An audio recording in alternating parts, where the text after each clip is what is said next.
সুপ্রভাত বন্ধুরা। আজকে সকালে আমরা চলেছি বিষ্ণুপুরের উদ্দেশ্যে। আমরা রওনা দিয়েছি শিওর থেকে। আজকে আমাদের প্ল্যান হলো একটু বিষ্ণুপুর ভ্রমণ, তারপরে জয়পুর জঙ্গলের কাছাকাছি ভালো কোথাও জায়গায় নিজেদের মধ্যে একটু পিকনিক করা। আমাদের রাস্তাতেই পড়েছিল বনলতা রিসর্ট, যেটা জয়পুর জঙ্গল লাগোয়া। শীতের সকালে গরম চা, আহ বাঙালিকে আর পায় কে। এরপর আমরা বেরিয়ে পড়েছিলাম বিষ্ণুপুরের উদ্দেশ্যে। আমরা একটা প্রাইভেট কার ভাড়া করেছিলাম। ভাড়া নিয়েছিল পুরো দিনের জন্য 1500 টাকা। যারা কলকাতা থেকে বিষ্ণুপুর ডিরেক্ট আসতে চান, বাসের মধ্যে অ্যাভেলেবেল রয়েছে সিএসটিসি আর এসবিএসটিসির বাসগুলি, যেগুলো ধর্মতলা থেকে ছাড়ে। সময় আমাদের ডেসক্রিপশন বক্সে দেওয়া থাকবে। এছাড়া প্রাইভেট বাসও আছে। বাসে করে বিষ্ণুপুর পৌঁছাতে সময় লাগবে আনুমানিক 4.5 ঘন্টা। এছাড়াও হাওড়া ও শালিমার স্টেশন থেকে অ্যাভেলেবেল ট্রেন আছে। ট্রেনের নাম ও ছাড়ার টাইম আমাদের ডেসক্রিপশন বক্সে দেওয়া থাকবে। সময়টা তখন দশম থেকে সপ্তদশ শতাব্দী। সেই সময় রাজত্ব চলছে মল্ল রাজাদের। তাদেরই নাম অনুসারে এই স্থানের আদি নাম মল্লভূম। পরবর্তীকালে মল্ল রাজাদের কুলদেবতা বিষ্ণুর নাম অনুসারে এই স্থানের নাম হয় বিষ্ণুপুর। এরপর 1969 সালে গভর্নমেন্ট এই স্থানের নাম পরিবর্তন করে তাকে বিষ্ণুপুর। আমরা প্রথমে গেলাম ছিন্নমস্তা মন্দির। মন্দিরটি মোটামুটি 100 বছর পুরনো হলেও এখন মন্দিরটি নবসংস্করণ হয়েছে। কথিত আছে, একদা দেবী পার্বতী তার 2 সখী ডাকিনী ও ভার্নিনীর সাথে মন্দাকিনী নদীতে স্নান করতে যাচ্ছিলেন। পথে 2 সখীর প্রচণ্ড খিদে পেয়ে যায় এবং তারা খিদেটা সংবরণ করতে পারছিলেন না। সহানুভূতিশীল পার্বতী দেবী তখন মৃদু হেসে নিজের নখ দিয়ে নিজের গলাটা কেটে দেন। সেই রক্তই দেবী পার্বতী ও তার 2 সখী পান করে ক্ষুধা নিবারণ করেন। সেই থেকেই তার নাম ছিন্নমস্তা। এরপর আমরা এলাম দলমাদল কামান দেখতে। পেটা লোহার তৈরি এই কামানটি সম্ভবত মল্ল রাজাদের তৈরি সর্ববৃহৎ কামান। 4.25 মিটার দীর্ঘ এই কামানের মুখের ব্যাস 30 সেন্টিমিটার। 63টি লোহার আংটা ঢালাই করে জুড়ে এটি নির্মাণ করা হয়েছিল। এই কামানে একটি ফার্সি ভাষার অভিলেখের দেখা মেলে, যেটি সম্ভবত এই কামানের নির্মাণ মূল্য। এই কামানটিকে 1931 সালের 4 মে রাষ্ট্রীয় গুরুত্বপূর্ণ স্মারক হিসেবে চিহ্নিত করা হয়েছিল। দলমাদল কামান দেখে আমরা যাচ্ছিলাম মৃন্ময়ী মা মন্দিরের দিকে। রাস্তার দুপাশে চোখে পড়ল টেরাকোটার তৈরি বিভিন্ন জিনিসের সারি সারি দোকান। এছাড়াও বিষ্ণুপুর আসলে আপনারা স্বর্ণচুড়ি, বালুচুড়ি এবং বিভিন্ন সিল্কের শাড়িও দেখতে পাবেন। মৃন্ময়ী মন্দির ও রাধেশ্যাম মন্দির দুটি পরস্পরের মুখোমুখি অবস্থিত।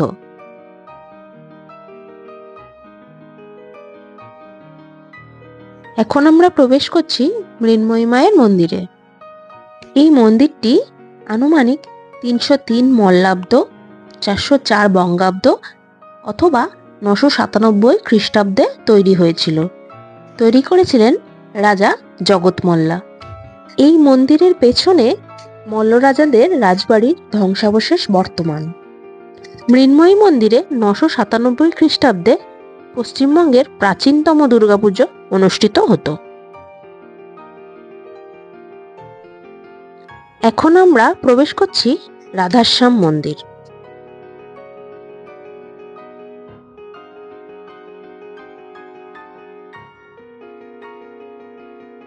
মল্ল রাজা চৈতন্য সিংহ মাকড়া পাথরের এই মন্দিরটি প্রতিষ্ঠা করেন।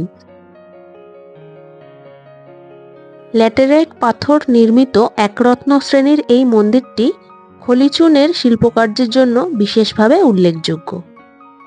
এই মন্দিরটির দৈর্ঘ্য ও প্রস্থ 12.5 মিটার এবং উচ্চতা 10.7 মিটার। মন্দিরের শিখরটি গম্বুজাকৃতির। রাজা চৈতন্য সিংহ এই মন্দিরটি 1758 খ্রিস্টাব্দে নির্মাণ করেছিলেন। 1914 সালের 19শে জুন এই মন্দিরটিকে রাষ্ট্রীয় গুরুত্বপূর্ণ স্মারক হিসেবে চিহ্নিত করা হয়েছিল।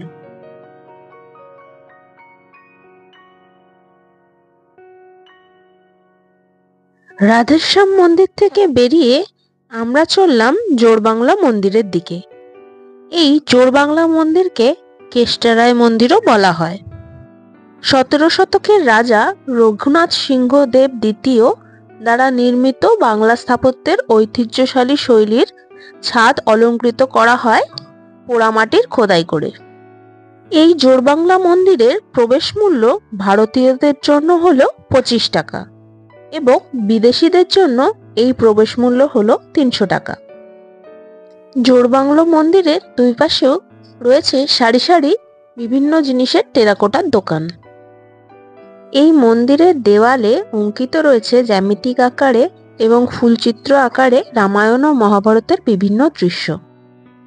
জোড়বাংলো দেখে আমরা এবার বিষ্ণুপুর থেকে বেরোচ্ছিলাম।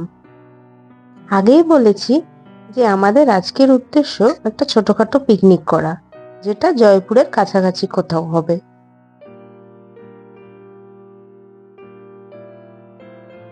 বিষ্ণুপুরের দুর্গের দুইটি প্রবেশদ্বার রয়েছে। স্থানীয় লোকেরা তাদেরকে গড়দরজা বলে সম্বোধন করেছিলেন। মূর্ছা পাহাড়ের পাশে পাথরের তৈরি একটি ছোট ঢিবি আছে। ছোট গেটটি অতিক্রম করার পরে একটি বিশাল গেট আছে, যেটি ছিল বিষ্ণুপুর রাজত্বের প্রবেশদ্বার। গড়দরজা শত্রুদের হাত থেকে রক্ষা করার জন্য তৈরি হয়েছিল। এটির একটি বিশাল ছাদ এবং একটি গোপন কক্ষ রয়েছে। সৈনিকরা গড় থেকে অনধিকার প্রবেশকারীদের চিহ্নিত করে রাখত এবং তাদের ওপর অতর্কিতে আক্রমণ করত। এখন এই প্রবেশদ্বার দুটিকে গেট হিসেবে সংরক্ষণ করে রাখা হয়েছে। এর পাশ দিয়ে হলো যাত্রাপথ। এগুলিকে এখন আর ব্যবহার করা হয় না। আমরা যে এই জায়গাগুলো দেখলাম, তাছাড়াও বিষ্ণুপুরে রয়েছে অসংখ্য দর্শনীয় স্থান, যেমন শ্যামরায় মন্দির, রাসমঞ্চ, সর্বমঙ্গলা মন্দির, ষাঁড়েশ্বর মন্দির, মদন গোপাল মন্দির, মুরলীমোহন মন্দির, রাধা মাধব মন্দির, রাধা গোবিন্দ মন্দির ইত্যাদি। আমাদের এগুলো যাওয়া হয়নি, কারণ আমাদের সেদিনকেই মামাবাড়ি ফিরতে হবে, আর দুপুরও হতে চললো। আমাদের প্রচন্ড খিদেও পেয়ে গেছে। তাই আমরা এখন চলেছি আমাদের পিকনিক স্পট চাতালের উদ্দেশ্যে।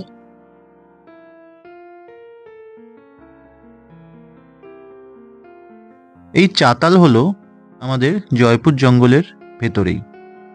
আর এই জয়পুর জঙ্গল লাগোয়া একটি ক্যানেল আছে। এই ক্যানেলের পাশ বরাবর রাস্তা ধরেও অনেকে এই চাতালের উদ্দেশ্যে আসতে পারেন। তবে আমরা চাতালে প্রবেশ করছিলাম একটু উল্টো দিক থেকে। জয়পুর জঙ্গলের মধ্যে থেকেই আমাদের গাড়ি এগিয়ে চলছিল চাতালের উদ্দেশ্যে।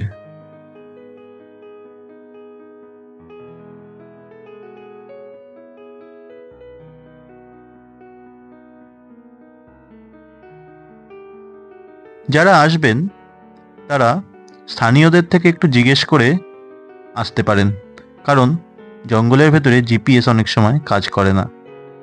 এখন আমরা ঢুকে পড়েছি বাসুদেবপুর চাতালে।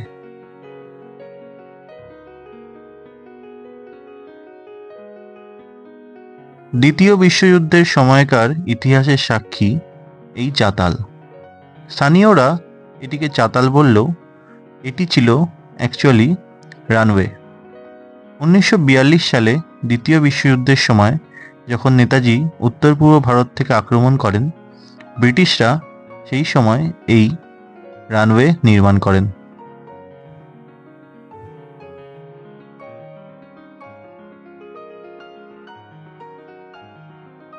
সেই সময়কার মুখ্য এয়ারপোর্ট ছিল এটি।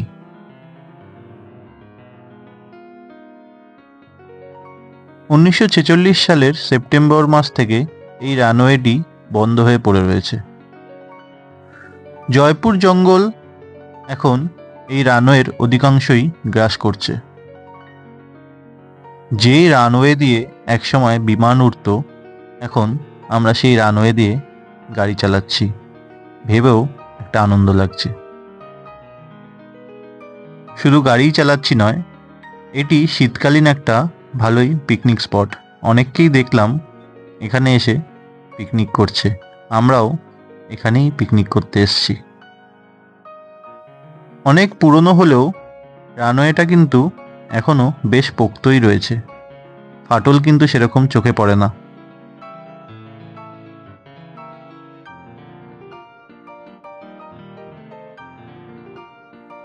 এই রানওয়ে থেকে মোটামুটি 11-12 কিলোমিটার দূরে আরেকটি রানওয়ে আছে, সেটি হলো পিয়ারডোবা রানওয়ে। আমাদের সেখানে যাওয়া হয়নি, তবে আপনারা যারা আসবেন অবশ্যই সেই রানওয়েটাও ঘুরে আসবেন। জঙ্গলে ঘেরা এই চাতালে বসে আমরা পিকনিক করলাম। চারিদিকের পরিবেশটা অসাধারণ ছিল। আর জঙ্গল থেকে অনেক সময় হাতি বেরোয়, জয়পুর জঙ্গল তো হাতির জন্য বিখ্যাত, সেই ভয়টাও আমাদের ছিল। শিয়াল পণ্ডিত কিন্তু আমাদের ঠিক দেখা দিয়েছেন, আবার আমাদের দেখে ভয় পালাচ্ছিলেনও। ফেরার পথে এক জায়গায় প্রচুর ভিড় দেখলাম। বাড়ি ফিরে শুনলাম সেখান দিয়ে 20টা হাতির একটি দল পাস করেছে। ভিডিওটি ভালো লাগলে লাইক, কমেন্ট ও শেয়ার করুন, আর নতুন বন্ধুরা সাবস্ক্রাইব করুন। দেখা হবে পরের ভিডিওতে। ততক্ষণের জন্য টাটা।